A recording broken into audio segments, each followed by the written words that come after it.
আসসালামু আলাইকুম ভিউয়ার্স, আপনারা দেখছেন বাংলা ব্লকের আজকে অষ্টম দিন। সোনারগাঁ মোড়ে গাড়ি ঘোড়া চলাচল বন্ধ।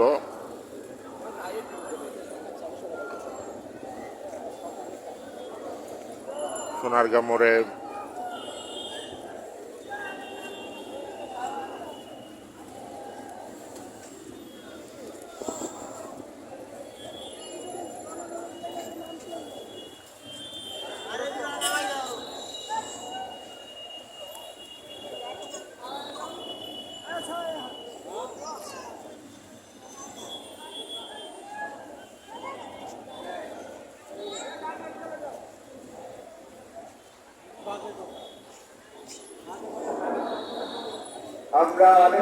সোনারগাঁ মোড়ে কথা বলতে চাই। রাস্তা বন্ধ চতুর্দিক থেকে। আপনাদের দাবি নিয়ে রাস্তায় নেমে এসেছি।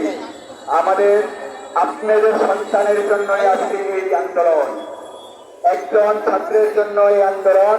আমরা এই বৈষম্য হতে দিতে পারি না। এই বাংলাদেশে 56% কোটা কখনোই মেনে নেওয়ার মতন কোটা নয়। এই বাংলাদেশে শুধু মুক্তিযোদ্ধার নাতি নাতনিদের কোটা কখনোই মেনে নেওয়ার মতো নয়। আমরা বলতে চাই, এই বাংলাদেশে হয়তোবা যারা মুক্তিযুদ্ধ করেছেন তাদের সন্তানেরা অবহেলিত, কিন্তু তাদের নাতি নাতনিরা কখনোই অবহেলিত হতে পারে না। আমরা সাধারণ জনগণের উদ্দেশ্যে বলতে চাই, আমরা এই বৈষম্যের শিকার হচ্ছি। আমরা 56% কোটার মাধ্যমে বৈষম্যের শিকার হচ্ছি।